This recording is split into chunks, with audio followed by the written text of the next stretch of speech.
10th का physics, ये light chapter में तुम लोग को चल रहा है गोलीय दर्पण पार्ट 19।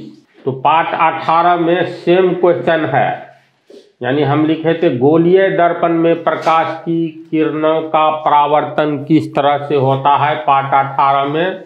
तो गोलीय दर्पण के दो भेद होते हैं, अवतल दर्पण और उत्तल दर्पण। तो अभी अवतल दर्पण की चर्चा हो रही है।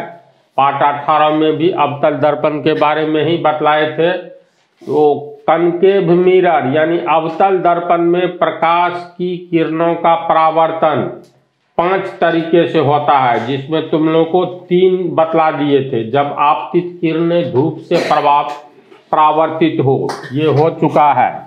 एक लाइन में इसका फिगर देख लो। अवतल दर्पण है तो ये अवतल दर्पण हुआ। बीच वाला पॉइंट ध्रुव कहलाता है, पी से पोल, कहीं न कहीं वक्रता केंद्र होगा। एक अनुमान से मान लो यहाँ पर वक्रता केंद्र है। ये वक्रता केंद्र पोल और वक्रता केंद्र के ठीक बीच में फोकस होता है। अब ये 3 पॉइंट तुम लोग को हो गया है। 2 मिनट के भीतर इस पर रिवीजन देख लो। जब आपतित किरणें ध्रुव से परावर्तित हो, जैसे ये हुआ न ध्रुव, मान लो ये किरणें ध्रुव की ओर जा रही है। तो ध्रुव की ओर जा रही है परावर्तक सतह पर। तो परावर्तक सतह पर आने वाली किरणें आपतित किरण, इंसिडेंट रे, इसका परावर्तन किस तरह से होगा। तो ये बोल दिए हैं, केंद्र से दर्पण पर जितनी भी रेखाएं खींचोगे सब रेखाएं लंब होती है। तो और लंब के साथ ये आपतित किरण, ये कोण बनाएगा आपतन कोण। मान लेते हैं ये 30 डिग्री का कोण बनाया और ये अभिलंब है।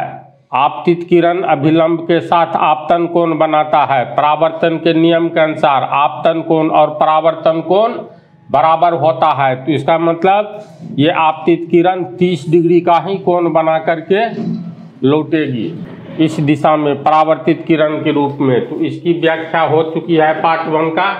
इसमें किसी को कोई शंका नहीं है ना। मान लो ये 75 डिग्री का कोण ये किरण बना रही है अभिलंब के साथ, ये पूरा। तो इसका मतलब 75 डिग्री का कोण बना करके ही परावर्तित किरण के रूप में लौटेगी। पहला पॉइंट पार्ट 18 में जो हुआ है। दूसरा, जब आपतित किरणें मुख्य अक्ष के समानांतर हो, तो मुख्य अक्ष के समानांतर आने वाली सभी किरणों का परावर्तन फोकस से होता है, बोले थे। तो अगर ये अवतल दर्पण है, कनकेव मिरर, इसका मिडिल पॉइंट हो गया पोल। ये मान लो वक्रता केंद्र है। तो वक्रता पोल और वक्रता केंद्र से गुजरने वाली रेखा ही मुख्य अक्ष, प्रिंसिपल एक्सिस होता है। तो मुख्य अक्ष के समानांतर आने वाली जितनी भी किरणें होती हैं, ये समानांतर आने वाली किरणें हैं। तो इन किरणों का परावर्तन पोल और वक्रता केंद्र के बीच में फोकस होता है। तो ये किरण मुख्य अक्ष के समानांतर ये किरण है, तो परावर्तन के बाद फोकस से गुजरेगी। दूसरा किरण मुख्य अक्ष के समानांतर है, तो ये फोकस से गुजरेगी। ये किरण मुख्य अक्ष के समानांतर आ रही है, तो फोकस से गुजरेगी। ये किरण मुख्य अक्ष के समानांतर, तो इस तरफ फोकस से कौन सी किरणें गुजरेगी पता चल गया, जो मुख्य अक्ष के समानांतर जितना भी आवे। तो ये सेकंड पॉइंट हुआ। तीसरा, जब आपतित किरणें फोकस से गुजरे, यानी आपतित किरणें फोकस से परावर्तक सतह पर पड़े, तब परावर्तन कैसे होगा। तो ये कनकेव मिरर हुआ, मिडिल पॉइंट पोल हो गया, यहाँ पर वक्रता केंद्र है और ये फोकस है। तो फोकस से आने वाली किरणें, तो ये किरणें जो हैं फोकस से, तीर का निशान दिए, तो फोकस से परावर्तक सतह पर आ रही है। तो जब समानांतर आएगी तब फोकस से गुजरेगा। जब फोकस से आएगी तो मुख्य अक्ष के समानांतर हो जाएगा। परावर्तन जो होगा, ये किरणें मुख्य अक्ष के समानांतर लौटेगा। फोकस से आने वाली कोई भी किरणें, ये फोकस से आ रही है तो मुख्य अक्ष के समानांतर हो जाएगी। इसी पर तुम लोग को बतलाए थे मोटर का हेडलाइट जो होता है, टॉर्च के बारे में ये सब बतलाए थे। तो पिछले पार्ट 18 में इस 3 पॉइंट की व्याख्या हो चुकी है। अब तुम लोग चौथा और पांचवा देखो, इसके बाद कहाँ से किरण आएगी, कहीं से भी तो तुम लोग दिखा सकते हो परावर्तित किरण के रूप में किस ढंग से लौटता है। अब चौथा पॉइंट देखो, जब आपतित किरणें वक्रता केंद्र से परावर्तक सतह पर पड़े, तो कोई अवतल दर्पण का ये चलो चित्र हुआ, कनकेव मिरर में ये कलई यानी रंग किस ओर से चढ़ाया जाएगा, तो जिस ओर से चढ़ाएंगे उसी ओर ये हुआ कलई किया हुआ है, यानी चांदी का बतलाए थे ना, अपने से भी दर्पण तू लोग बना सकते हो। तब कहोगे चांदी का कलर कहाँ से लाएंगे, अगर उपलब्ध हो जाए तो किसी आयताकार शीशा हो या जैसा भी कांच का शीशा लो, एक और चांदी का कलर चढ़ा दो, ऊपर में कोई रंग दे दो, तो ये दर्पण हो गया, दूसरा पृष्ठ दर्पण का काम करने लगेगा। ये सब बतला दिए हैं। तो ये अवतल दर्पण है, पॉइंट 4 समझना है। तो हम लोग पोल कभी भी लेंगे तो अनुमान से ठीक मध्य बिंदु, ऐसा न जो दर्पण बना दो यहाँ पर पी लिख दो पोल, ये सब भी बतला दिए हैं। दर्पण का मध्य बिंदु पोल कहलाता है। तो ये हो गया पोल, ध्रुव। इसके बाद जिस गोले का अंग है उस गोले का केंद्र इसी दर्पण अवतल दर्पण के मिरर का केंद्र होगा, तो मान लेते हैं ये बिंदु है। अब पोल को केंद्र से मिला देंगे। चित्र जो तू लोग बनाओगे तो सबसे पहले पोल, इसके बाद केंद्र का चित्र बनाना है।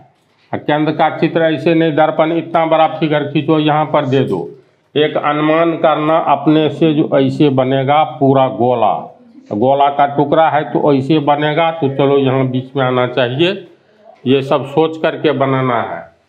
दोनों का मध्य बिंदु दिखा देंगे, ये हो गया फोकस। कैसे कैसे चरण बढ़ाएंगे चित्र बनाने में, एग्जाम हो या कंपटीशन हो या अपना सीखने के लिए हो।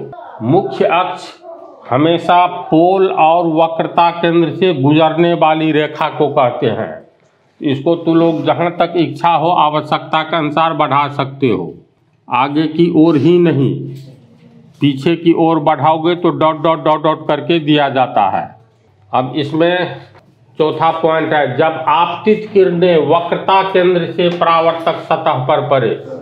ये वक्रता केंद्र से कोई आपतित किरण अगर आएगी तो मान लो वक्रता केंद्र से एक आपतित किरण आ रही है, तो एक सरल रेखा पहले खींच लो। क्योंकि आपतित किरण को दिखलाना है तो आपतित किरण परावर्तक सतह की ओर आती है, तो इधर से इधर दिशा होगी, तो दिशा सही ढंग से ऐसा न ऐसे दे देना। इसका मतलब ये लौटने वाली किरण है, चूँकि आ रही है परावर्तक सतह पर, तो तीर का निशान ऐसे देना। इसका मतलब ये किरण आ रही है और परावर्तक सतह पर टकराएगी। तो अब यहाँ ध्यान दो, वक्रता केंद्र से दर्पण तक की दूरी जो त्रिज्या होती है, वही त्रिज्या में लंब होती है वक्रता सतह पर, ये दर्पण पर, ये सब बोल दिए हैं। तो इसका अर्थ है वक्रता केंद्र से आने वाली किरणें जो अवतल दर्पण के परावर्तक सतह पर पड़ती है वह हमेशा लंबवत होगी, होगी न लंबवत। और लंबवत किरणें, कोई भी लंबवत आपतित किरणें परावर्तन के बाद पुनः अपने ही मार्ग पर लौट जाती है। तो इसका अर्थ हुआ जिस रास्ते से वक्रता केंद्र होते हुए दर्पण के सतह पर पड़ेगी उसी रास्ते से ये लौट जाएगी। तो लौटने वाला काम लौट रही है तो उल्टा तीर का निशान दे दो। इसका अर्थ हुआ ये किरण जिस बिंदु ए पर पड़ती है परावर्तन के बाद उसी रास्ते से पुनः सी होते हुए वापस हो जाएगी। कोई भी किरण दिखलाएंगे, दूसरा किरण लेते हैं, इसमें सीधी लकीर के रूप में चित्र थोड़ा बड़ा है। अब ऐसे तीर का निशान दिए, इसका मतलब ये किरण वक्रता केंद्र से होकर के आ रही है, बी बिंदु पर टकराती है। तो परावर्तन के बाद चूंकि वक्रता केंद्र से आने वाली किरणें लंबवत होती है, इसीलिए परावर्तन के बाद पुनः अपने ही मार्ग पर लौट जाएगी, यानी इसी पर उल्टा चिन्ह दिखला देंगे। बोलो समझ रहा है? कहीं से भी दिखलावे, अगर मान लो अनंत किरणें आती है जी दर्पण के सतह पर। ये किरणें आ रही है तो यहाँ से लेकर के यहाँ तक कहीं भी तीर दिखलाओ, कहीं बीच में दिखला देना चाह रहा है ऐसे दे दिए। इसका मतलब ये किरणें आ रही है वक्रता केंद्र से, वक्रता केंद्र और दर्पण के सतह पर पड़ने वाली रेखा या किरण लंबवत होती है और लंबवत किरण परावर्तक सतह से टकराने के बाद पुनः अपने ही रास्ते पर लौट जाती है। तो इसका अर्थ हुआ उसी रास्ते से लौट जाएगी। समझ। तो कितना भी खींचेंगे ना सब उसी रास्ते से लौटेगी। तो इस पॉइंट को समझा। अब एक इसको लिख ही देते हैं। चित्र ऐसे भी बना सकते हो, ये भी अवतल दर्पण है, इसमें भी देखो बाहर से कलई किया हुआ, इसमें भी तो जैसे इच्छा हो चित्र बना सकते हो। इसके बाद जैसे वक्रता केंद्र सी हुआ, एक्स फोकस हुआ, पोल ये हुआ, ये भी ध्यान में रखना है। पोल, फोकस, वक्रता केंद्र एक सीधी रेखा में होता है और इसी सीधी रेखा को जो पोल और वक्रता केंद्र को मिलाती हुई आगे की ओर बढ़ जाए, इसको हमेशा याद रखना प्रिंसिपल एक्सिस, समझा ना, मुख्य अक्ष होता है। तो प्रश्न के अनुसार अवतल दर्पण में वक्रता केंद्र से आने वाली किरणें परावर्तन के बाद पुनः अपने ही पथ पर लौट जाती है। कारण क्या है? कारण है केंद्र से अवतल दर्पण पर पड़ने वाली किरणें या केंद्र से अवतल दर्पण तक खींची गई रेखा लंब होती है और लंबवत किरण का परावर्तन पुनः अपने ही मार्ग पर होता है। ये प्लेन मिरर समतल दर्पण से लेकर के अभी तक ये पंक्ति चल रहा है जो कि हमेशा के लिए सत्य है। किसी भी दर्पण पर लंबवत पड़ने वाली किरणें दर्पण के सतह पर टकराकर पुनः अपने ही मार्ग पर लौट आती है। इसमें यही है, देखो कोई भी किरण केंद्र से गुजरती है तो ये तीर का निशान और लौटने पर ये तीर का निशान पता चलता है ना, बतला दिए हैं। तो ये तुम लोग उतार लो। इसके बाद चलेगा लास्ट पॉइंट। चौथा हो गया लास्ट, पांचवा पॉइंट। ये क्यों इम्पोर्टेंट है? अवतल दर्पण में जो बिंब का प्रतिबिंब बनता है, अवतल दर्पण भी सब देख रहे हो और डेली देख रहे हो, समझ गया न कहाँ कहाँ लगा रहता है, टॉर्च जलाता है। अवतल दर्पण का उपयोग में बतलाएंगे, वैसे फिगर से बतला दिए थे। 4 चक्का गाड़ी रोज देखते हो, सैकड़ों मोटरसाइकिल रोड पर चलते हुए देखते हो, सबके आगे वाला हेडलाइट में, साइड मिरर में नहीं, जो ड्राइवर के पास रहता है वो नहीं, आगे में जो रोशनी गाड़ी के आगे में मोटरसाइकिल हो तो आगे में रोशनी वाला जो हेडलाइट होता है, जितना भी हेडलाइट है सब में अवतल दर्पण का प्रयोग होता है। क्यों होता है बतला दिए थे, फिर एक बार चर्चा कर देंगे। लास्ट पॉइंट है, मतलब ये सबको जानने के बाद अवतल दर्पण में काल्पनिक प्रतिबिंब भी बनता है और वास्तविक भी बनता है। कैसे बनता है? तो ये 5 पॉइंट मतलब याद रखना ही होगा। अवतल दर्पण का प्रयोग सैलून में भी होता है, बड़े बड़े सैलून में। भूसकोलवा सैलून में तो समतल दर्पण रखता है, जब बड़े बड़े सैलून में जाओगे तो अवतल दर्पण का ही प्रयोग होता है।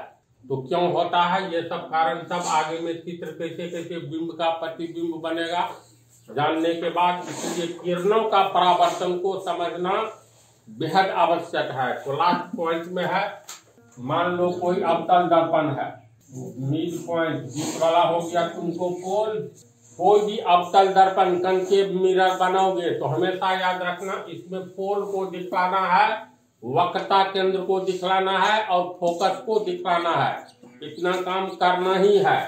तो अब इसमें हम लोग अनुमान से कैसे लेंगे? तो मान लो यहाँ पर है वक्रता केंद्र, तो पहले दोनों को मिलाओ, एक चीज में मिलना चाहिए, ऐसा नहीं जो पोल दिए हो तो यहाँ वक्रता केंद्र यहाँ दिखला दो। बात समझ रहे हो? जिस गोले का अंग है उसका न केंद्र होगा वक्रता केंद्र, और पोल ठीक मध्य में होता है, इसका मध्य बिंदु हो गया फोकस। इतनी बात को लिखना ही है।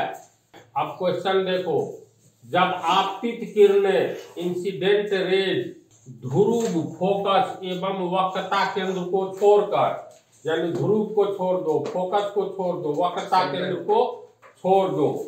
इसके बाद और जगह है नदी मुख्य अक्ष पर, प्रिंसिपल एक्सिस पर। तो प्रिंसिपल एक्सिस मान लो ये पी क्यू है प्रिंसिपल एक्सिस। तो पोल को छोड़ दे, फोकस को छोड़ दे और सेंटर को छोड़ दे। क्यों छोड़ेंगे? क्योंकि इन तीनों पर चर्चा हो चुकी है। इन तीनों को छोड़ करके मान लो ऐसे किरण टकराएगी तो कैसे लौटेगा? अगर फोकस और वक्रता केंद्र के बीच से आने वाली किरणों का परावर्तन किस तरह होगा? ये वक्रता केंद्र और आगे में मान लो ये तो दर्पण का टुकड़ा है, तो खाली इलाका है करोड़ों किलोमीटर। तो पृथ्वी पर हम लोग अवतल दर्पण लेकर के खड़ा हो जाएंगे। सूर्य कहाँ पर है देख लो, लगभग 15 करोड़ किलोमीटर लगभग दूर। तो वहां से आने वाली किरणें भी मतलब कैसे वापस होगी? टकरा करके परावर्तित किरण के रूप में। तो सूर्य से आने वाली किरणें समानांतर किरणें मानी जाती है। सब समानांतर किरणें आएगी और अंत में फोकस से टकरा करके परावर्तित किरण के रूप में लौटेगी। चलो हम लोग यहाँ से शुरू करें। पोल और फोकस के बीच से आने वाली किरणें, तो कोई एक किरण दिखा देंगे, चाहे इस बिंदु से गुजरे किसी से, सबके लिए एक ही नियम होगा। तो हम लोग मान करके चलते हैं ये किरण है, ये नाम रख देते हैं ए बी किरण। तो ये ए बी किरण तीर का निशान बतलाता है किरण ए से परावर्तक सतह बी पर पाता है, जो पोल और फोकस के बीच से आती है। चलो तुम लोग ब्रेन लगाओ, कैसे लौटना चाहिए? बहुत छोटी बात है। हाँ, हर हाल में अभिलंब डालेंगे। आपतित किरण ये परावर्तित किरण जो होगा, दोनों के बीच में अभिलंब डालेंगे तो आपतन कोण परावर्तन कोण बराबर करेंगे। तो यहाँ से हम लोग सी को बी से मिलाएंगे तो ये लंब हो गया। इसको डॉट डॉट के रूप में मिलाया जाता है, समझा? ये सी बी हो गया अभिलंब। अब ये आपतित किरण अभिलंब के साथ कुछ न कुछ कोण बनाएगा। तो मान लो ये कोण है 25 डिग्री का। अब क्लियर है कैसे लौटेगी? इस अभिलंब के साथ 25 डिग्री का कोण बना करके ही लौटेगी, यानी ये ऐसे लौटेगी। समझ रहा है बात को? जी मुकेश, कहीं से हम लोग दिखला दे, मान लो इस बिंदु से इधर से दिखलाते हैं। ये किरण पोल और फोकस से आ रही, पोल और फोकस के बीच से आ रही है ये आपतित किरण। तो आपतित किरण अभिलंब खोजो, अभिलंब के साथ कितना कोण बनाएगी? तो केंद्र से दर्पण के सतह को मिलाने वाली रेखा अभिलंब होती है। तो यहाँ पर न पड़ रहा है ये, तो यहाँ से केंद्र को मिलाएंगे तो अभिलंब हो जाएगा। तो ये कोण कुछ न कुछ तो होगा। मान लो ये 50 डिग्री है, तो आपतित किरण अभिलंब के साथ 50 डिग्री का कोण बनाती है। तो ये आपतन कोण हुआ, तो परावर्तन कोण भी 50 डिग्री का होगा। तो 50 डिग्री का मान लो यहाँ तक हुआ, तो ऐसे ये लौटेगी, ये भी 50 डिग्री। यही बात कहीं से फोकस पोल के बीच में लोगे तो पर भी यही बात होती है। जैसे इस चित्र को मिटाते हैं, देख लो ये पोल फोकस के बीच हुआ और फोकस सेंटर के बीच देख लो। पोल और फोकस के बीच से आने वाली आपतित किरण जिस तरह परावर्तित होता है ना, सेम कहानी अब फोकस और केंद्र के बीच से आने वाली किरणों का होगा। वही केंद्र एवं आगे में पूरा खाली है, क्योंकि ये दर्पण खुला हुआ है। तो मान लो 50 किलोमीटर दूर से भी रोशनी आएगी तो इससे परावर्तित होगा। इसलिए हम लोग कहते हैं केंद्र और अनंत के बीच। अनंत का अर्थ समझा? इस शब्द का प्रयोग बार बार होगा। केंद्र और आगे में पूरा, इसको तो अनंत तक मुख्य अक्ष को बढ़ा कर ले जा सकते हो। तो केंद्र और अनंत के बीच मुख्य अक्ष से कहीं न कहीं से किरण गुजरेगा। तो कैसे गुजरेगा? तो फोकस और केंद्र के बीच भी यही वाली बात है। जैसे मान लो ये प्रकाश की किरणें आई, चलो ब्रेन लगाओ, आपकी किरण है, तुरंत दिमाग में लो आपतन कोण। तो आपतन कोण अभिलंब, तो केंद्र से लेकर के आपतन बिंदु को मिलाएंगे तो ये अभिलंब होगा। ये कोण थीटा है या अल्फा है, जो भी मानो 20 डिग्री 25 डिग्री, अल्फा का कोण बना करके ये आपतित किरण, ये उधर भी अल्फा कोण। ये CO अभिलंब हुआ ना, ये आपतित किरण अल्फा कोण पर टकराती है, तो इसका मतलब परावर्तित किरण भी अभिलंब के साथ अल्फा कोण बना करके ही लौटेगी। अल्फा का मान मान लो 10 डिग्री है, यानी आपतित किरण अभिलंब के साथ 10 डिग्री का कोण बनाती है, तो परावर्तित किरण भी 10 डिग्री के कोण पर लौटेगी, तो इतना ही कोण, और ये ऐसे लौटेगी। ऐसे अगर आएगी तो फिर अभिलंब से मिलाएंगे, कैसे लौटेगी दिमाग में आ रही है बात, तो दूसरा चित्र बनाना नहीं ना जरूरी है, तब सीधे आ जाओ। अगर मान लो केंद्र और अनंत के बीच रहे तो क्या होगा, आपतित किरण, तो ऐसी स्थिति में भी अभिलंब को हमेशा ध्यान में रखना है। मान लेते हैं ये आपतित किरण है जो वक्रता केंद्र और अनंत के बीच मुख्य अक्ष के किसी बिंदु को काटते हुए परावर्तक सतह पर पड़ रही है, तो यहाँ हम लोग अभिलंब बनाएंगे। तो अभिलंब वक्रता केंद्र से इस आपतन बिंदु पर को मिलाना है, तो ये ऐसे देखो, ये MC अभिलंब हो गया। आपतित किरण अभिलंब के साथ मान लेते हैं ये 10 डिग्री का कोण बनाता है, तो इसका मतलब ये परावर्तित जो होगी तो परावर्तन कोण भी 10 डिग्री का होगा, और इस तरह से ये किरणें लौट जाएगी। समझ गया ये वाला पॉइंट। अब कहीं से किरण गुजारेंगे आपतित किरण, तो तू लोग परावर्तित किरण के बारे में बोल दोगे। पोल से दिखला दिए हैं, फोकस से दिखला दिए हैं, वक्रता केंद्र से दिखलाए हैं, सबके बीच से दिखलाए हैं, मुख्य अक्ष के समानांतर भी दिखला दिए हैं। तो ये टॉपिक अब समाप्त होने जा रहा है, कोई डाउट है तो बोलो। इसके बाद अवतल दर्पण में परावर्तित किरणों आपतित किरण कैसे परावर्तित किरण के रूप में बदलती है उसको दिखलाना है। इसमें कहीं कुछ पूछना है? समझ पॉइंट छूट गया। कौन सा पॉइंट ओ पर किरण आएगी तो फिर रिफ्लेक्टेड होकर अभिलंब के साथ पॉइंट ओ पर आएगी, तो कहाँ से तू फोकस से दिखलाओ? नहीं जरूरी नहीं, हम प्रिंसिपल एक्सिस पर ही देख, ऊपर से ही आएंगे। हाँ, तो वो वाला ऐसे। हाँ, तो अभिलंब के साथ कोण बनाएंगे। तो ये आपतित किरण हुआ, अभिलंब खींचेंगे। हाँ खींचेंगे ना, वही छूटा। तो ये कौन मान लो थीटा है, अल्फा है, क्या चलो नहीं, ये 70 डिग्री है, तो आपतन कोण 70 डिग्री, तो परावर्तन कोण आपतन कोण बराबर होता है ना, तो 70 डिग्री मान लो नहीं, यहाँ तक होता है 70 डिग्री, ये ऐसे लौटेगी। अभिलंब आपतन कोण परावर्तन कोण बराबर हो गया। और है शंका? नहीं ना, इसको ये देखो, ये जानने पर बहुत आराम से अब बिंब का प्रतिबिंब समझ जाओगे। इसको फेर में उतार लेना, पढ़ोगे समझ जाओगे, बता दिए हैं डिटेल में। और ये तीनों चित्र, तो इस तरह तुम लोग का जो है ये अवतल दर्पण में किरण कहीं से भी गुजरे आपतित किरण, तो तुम लोग परावर्तित किरण को दिखला सकते हो।